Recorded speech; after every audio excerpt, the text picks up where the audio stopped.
Jelang bergulirnya Piala Asia 2023 yang dimainkan 12 Januari tahun ini sampai 10 Februari. Persiapan tim nasional Indonesia nampak lain daripada biasanya. Jika biasanya jelang menghadapi sebuah turnamen, sebuah tim nasional dihadapkan pada pertandingan-pertandingan uji coba, maka persiapan tim Garuda jelang Piala Asia kali ini dibumbui sebuah hal menarik, yakni proses naturalisasi beberapa pemain keturunan Indonesia yang berasal dari luar negeri. Nama-nama seperti Justin Hubner, Tom Haye, Jay Isis, Nathaniel dan Rafael Struijk sudah diambil sumpahnya untuk menjadi WNI. Lalu, ada sebuah pertanyaan yang amat sangat besar setelah banyak pemain-pemain berdarah Eropa tersebut akan memperkuat tim nasional Indonesia. Akankah kehadiran mereka akan menjadikan tim nasional Indonesia menjadi sangat kuat dan memberikan tantangan serius bagi rival-rival mereka di penyisihan grup yakni Irak, Vietnam dan Jepang? Untuk itu, mari kita ulas sama-sama bersama kami tim sepak bola cerdas. Naturalisasi itu sebenarnya bukan hal yang tabu. Banyak pengamat bola yang kemudian memberikan contoh negara-negara di Eropa juga melakukan hal tersebut. Tunggu dulu, iklim sepak bola dan kemajuan sepak bola di negara kita yang masih tertinggal sepak bolanya jika dibandingkan dengan sepak bola di negara-negara Eropa yang melakukan proses naturalisasi tentu bukanlah sebuah hal yang bisa dibandingkan. Di Eropa semua kompetisi usia dini dan liganya sudah berputar dan diatur sangat berjenjang. Sehingga bakat-bakat pemain muda di Eropa tetap terus muncul kendati ada proses naturalisasi di sebuah negara di sepak bola Eropa.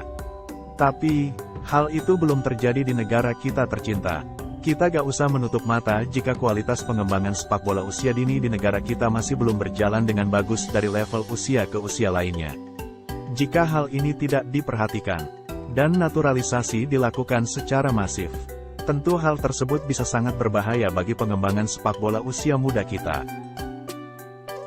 Hal selanjutnya yang harus diperhatikan ketika masif dalam melakukan proses naturalisasi adalah bagaimana kualitas liga kita. Kenapa? Karena liga merupakan cerminan dari kualitas sebuah tim nasional pada suatu negara. Ambil contoh tim nasional Jepang. Takefusa Kubo dan kawan-kawan sudah bisa menembus level dunia permainannya dan dalam 5 edisi Piala Dunia terakhir selalu ikut serta. Jepang meraih itu semua dengan dasar liga lokal mereka yang sangat bagus kualitasnya. J-League adalah sebuah liga yang dikelola sangat profesional. Klub-klubnya sehat secara finansial, punya infrastruktur bagus dan disusun secara berjenjang dengan begitu rapi. Dari liga yang begitu luar biasa inilah kemudian tercipta sebuah tim nasional yang begitu kuat. Masifnya proses naturalisasi hendaknya dibarengi dengan memperbaiki liga kita secara masif juga. Lalu bagaimana peluang tim nasional Indonesia asuhan Sintayong di Piala Asia kali ini? Dengan bercokolnya Irak dan Jepang serta Vietnam di grup D, praktis kami tim sepak bola cerdas tidak menaruh ekspektasi berlebihan kepada skuad Garuda.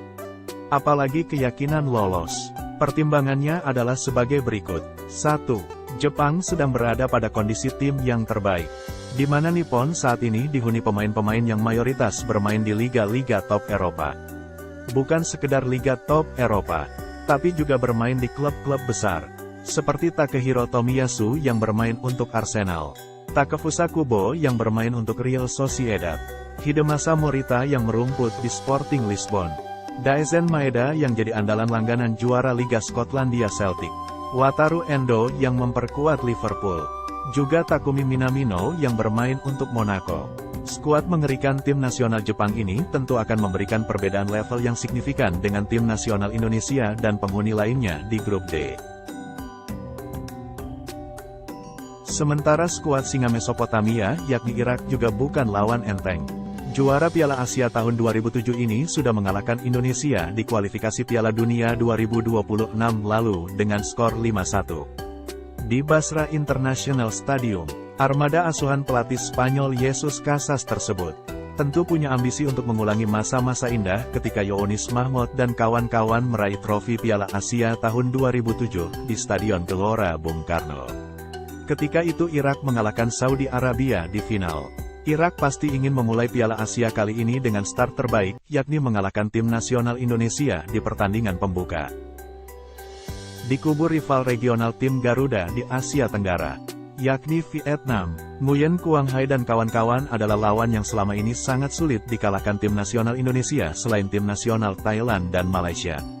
Tentu bukan urusan gampang mengalahkan Vietnam. Apalagi dalam beberapa kali pertemuan terakhir. Tim nasional Indonesia lebih banyak mengalami kekalahan saat bertemu dengan Vietnam. Meski peluang mengalahkan The Golden Star tetap terbuka, skuad Sintayong tetap harus sangat hati-hati menghadapi Vietnam jika tak ingin mengakhiri kejuaraan Piala Asia kali ini dengan status juru kunci Grup D. Kini, tantangan besar itu sudah menanti di hadapan tim nasional Indonesia. Skuad yang berisi pemain naturalisasi ini harus memberi bukti, bukan hanya janji. Peluang tim nasional Indonesia melaju dari penyisihan grup cukup berat. Kami tim sepak bola cerdas harus realistis dengan situasi dan kondisi serta berdasarkan pertimbangan kualitas lawan dari Elkan Bagot dan kawan-kawan. Doa dan harapan kami sebenarnya tidak muluk-muluk. Tim nasional Indonesia bermain baguslah. Dan berikan perlawanan terbaik kepada lawanmu. Bravo Garuda!